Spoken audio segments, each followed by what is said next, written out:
welcome back to RC Icons. In this video, it's kind of an update, show you what I'm doing, which is basically nothing. I have not had time to really do a whole lot in the hobby over the past couple of weeks. I've been pecking away at getting the 8th scale cars, the Mp9e and the TRF 801, ready for a run. Caleb requested that I get these cars up and running and ready to go. He wants to run the 8th scale cars, and I told him yeah, but I couldn't guarantee a timeline. So the past 2.5 weeks have been literally just work. I had a couple of subcontractors drop the ball on a project and I had to pick up the pieces, so Caleb and I have literally worked the last 2 weekends, which puts me, I don't know, 20 some odd days straight of work, and not a whole lot of time to be up here turning wrenches, although this is where I'd like to be, just wasn't in the cards. So I have, what do I have? I've got 4 kits that you guys have not seen yet. Another one that should be in any day, and my last buggy box is on its way to me now. So I do have some unboxings coming. I know that's all you've seen because I have not had time to be up here turning wrenches. The last of the parts that I need to get the MX4 built are in the buggy box. It's basically just shock springs and shock rebuild kit. So as soon as those parts are in, then I will get going on that build, and hopefully these will be off my bench at that point. So long-term followers to the channel probably remember these cars coming in. The Mp9e I won on buggy, as well as the 801. The Mp9e was under 200 and I won it, which was cool as hell. I really probably wouldn't have gone after one, except for the fact that it was what I would consider cheap or inexpensive. And it was, you know, being the E version, it's already set up with an Orion electrics. Really all it needed is a servo and receiver. Still have not put them in yet. The shocks need to be rebuilt as well, although they feel somewhat decent, but they should definitely get a rebuild. The 801 came up set up for nitro, and so this needed a full electric conversion. At this point, that's done. You can hear there's a motor in there. So let's bring the camera over. The video will probably be more about this car than this car, but I'll show you this car as well. But I guess I should preference in saying that neither car is done and ready to go, but my channel is about what I'm doing in the hobby, and this is currently what I'm doing in the hobby, albeit very slowly. And I didn't want to put another unboxing video up after you just saw whatever 3 in a row. This is what I'm doing. It's just taking some time. So you probably won't see these in the studio finished. The next video you see of these cars, whatever, we'll be out running them. I'll probably pop the covers off and show you them done. But they're almost there. One servo to put in and a receiver. This one, the servo is mounted. The receiver needs to go in, and I need to wire the ESC. They both sound amazing. So yeah, let's bring the camera over and we'll take a quick look at these things.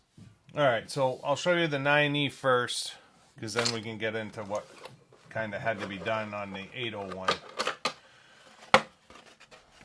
So Orion must have a deal with Kyosho, because when you buy this car, I'm 99% sure it comes with Orion stuff, because it's got Orion stickers on it. Yep, that's a 9E body set. Pretty cool with the drips. I like the livery.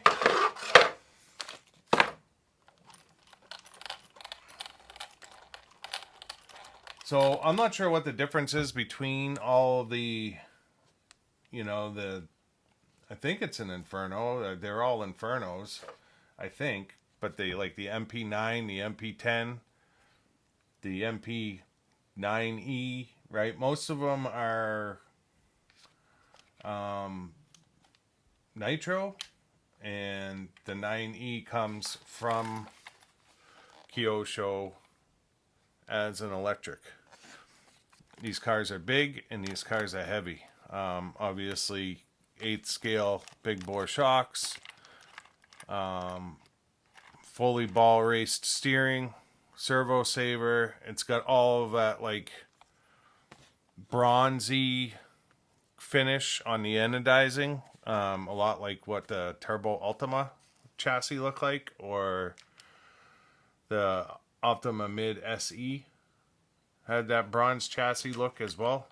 Obviously aluminum hinge pin braces front and rear, but it's got 2100 kV Orion Neon 8 sensorless motor in it, and then it's got an Orion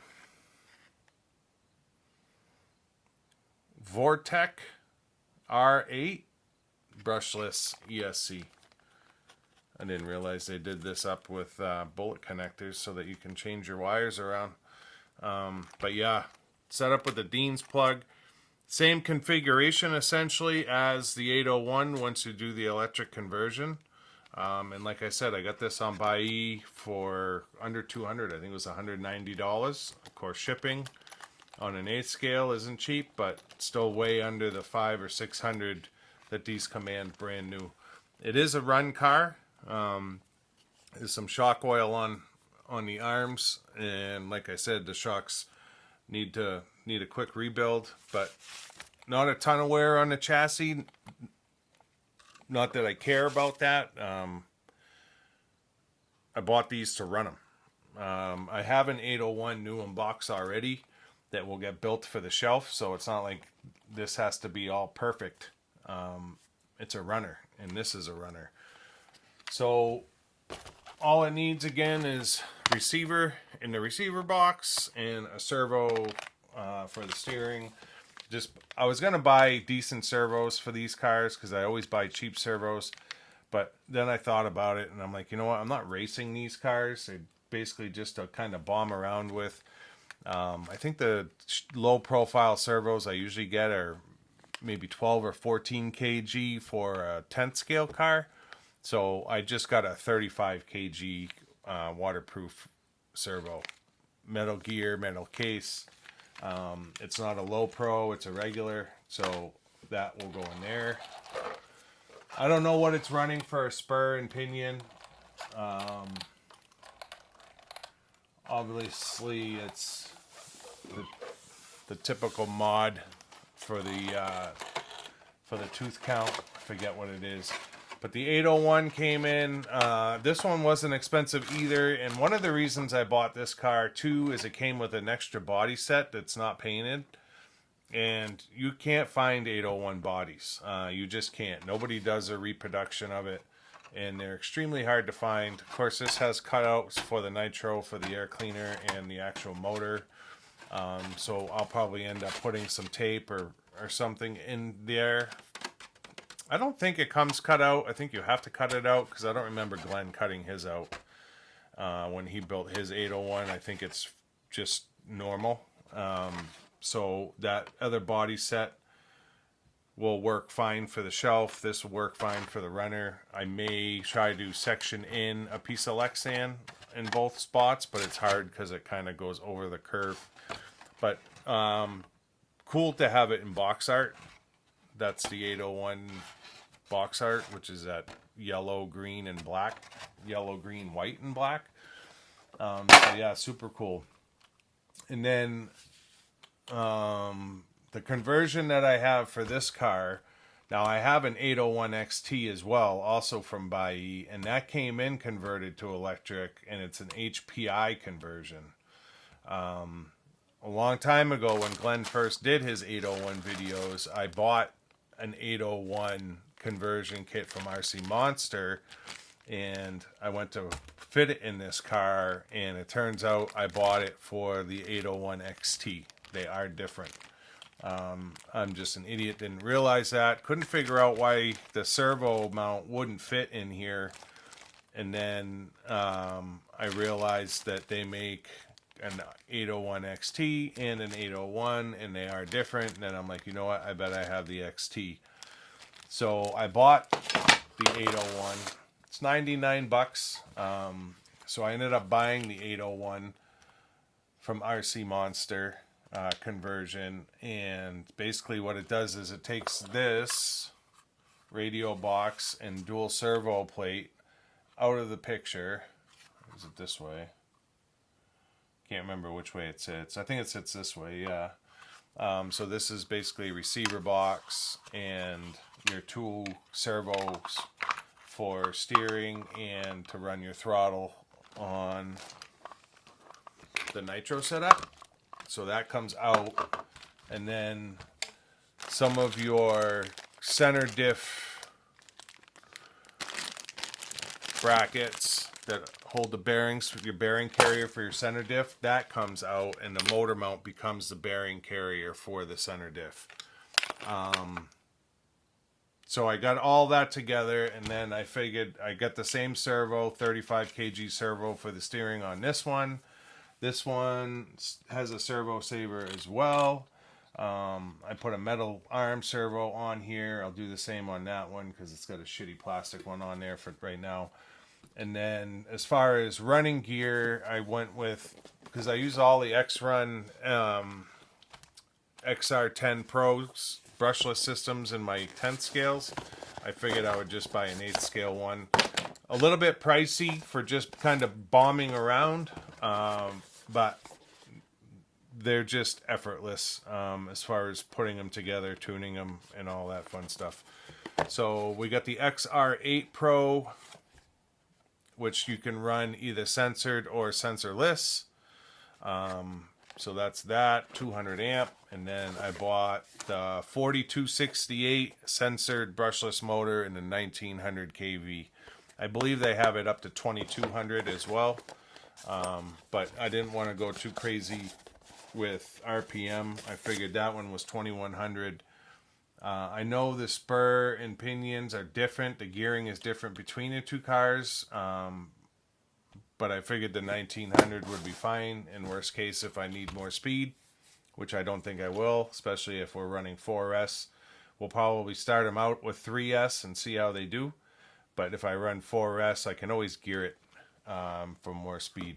So all the nitro stuff had to come off. The motor mounts, the brake. There's a brake on both sides of the center diff for when you have nitro, and all the brake shoes and rotors and all that stuff had to come off. I had to buy some 8th scale pinions because I didn't have any. They're mod 1 teeth. And then this comes with the receiver box, the RC Monster, that fits in this hole right here, but I took it off because you have to basically cut off your receiver battery. Would sit here if you were running nitro. It would be like a small 2S or something to run your servo and your receiver, and you have to cut the tabs off the side mounts, and I didn't want to do that, so I just took the receiver box off. My receivers I use are teeny tiny Fly Sky receivers, and they're literally really small, so I can fit it anywhere. So I wasn't worried about needing a receiver box or what have you, so I just took that mount out. And that's basically it. So your steering servo stays in the same spot. All right, my arm's right here. I might build a beefier arm because this is just an M3 rod with 2 plastic ball ends on it, and it looks a little bit flimsy for the size of the car, but it is what it is. Battery tray here with 2 Velcro straps. I got the motor mounted. I put, I think, what did I put? I know it's marked, but I don't know if it's marked on this side. What's left in the bag? I'm sure it's a stock spur. And then I've got 14, 15,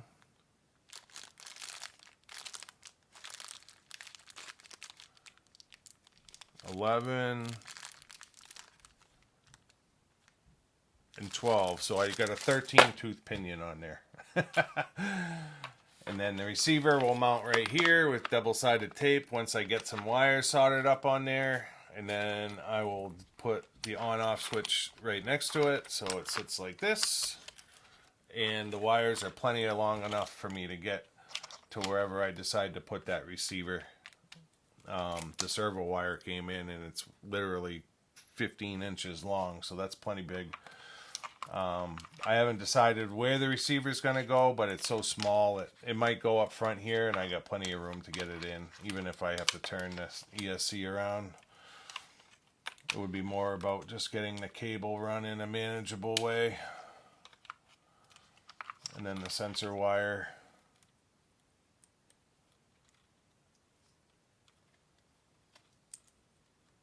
It's got plenty of slack on it too.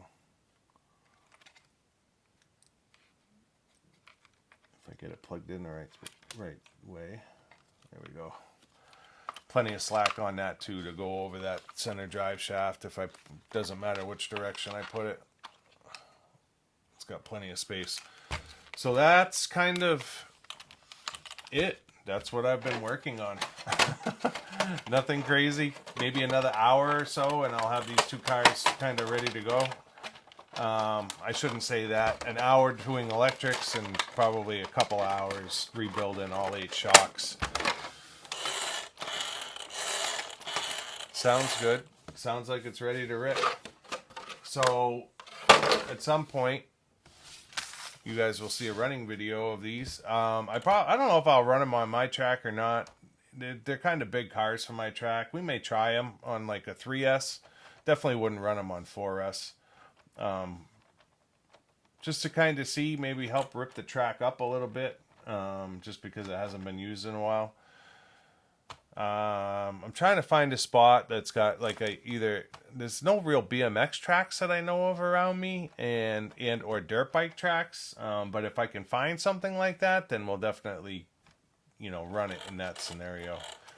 And then I'm looking forward to running them both. Like we'll get them both out the same day, but Caleb and I will definitely switch off running both cars because I want to see what they feel like.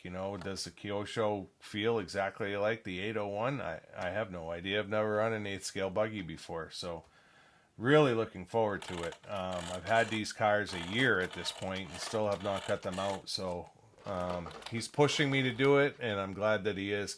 The 801 could use a set of fresh tires. The fronts are worn, I would say, at least 50%. The rears don't look bad. The Kyosho ones are just next level. They're fine. There's nothing wrong with those tires. Plenty of meat on those. So that's going to do it for this video. I hope you guys enjoyed it. If you're not already a subscriber, I'd ask you to consider subscribing. To support us, leave a comment. Let me know what you think of the 8th scales. Do you race 8th scale? I know Dennis Harrell does, and he races an 801. And he keeps up with a lot of the modern day stuff. But I don't really keep up with what's out there for 801. I know Mugen has an 801, 8th scale. I know Mugen does an 8th scale racing buggy. I know, obviously, Techno is all about 8th scale racing. And then Kyosho, probably one of the best. The Inferno, I think, has 8 IFMAR wins over the years. And it's been over 30 years, I think, since the original Inferno came out. So, and they make them in all shapes and sizes now. Mini Infernos, regular Infernos, Mp9e, Mp9e, Mp9e, Mp9e, just rendition after rendition. I would like to, if I could get my hands on one, I would absolutely buy the 30th anniversary kit that came out. It was a limited edition kit a couple of years ago. You don't hardly ever see them for sale, but obviously it's a nitro kit, but all the carbon fiber and everything, it's just absolutely a gorgeous, gorgeous car. I would buy it just to build it and show it. I wouldn't run it. I'm not really into tuning motors anyways with nitro, so I couldn't be bothered with the fuss part of it, but it is an absolutely gorgeous car. So that's going to do it for today. Until next time, we'll see you soon. Thanks.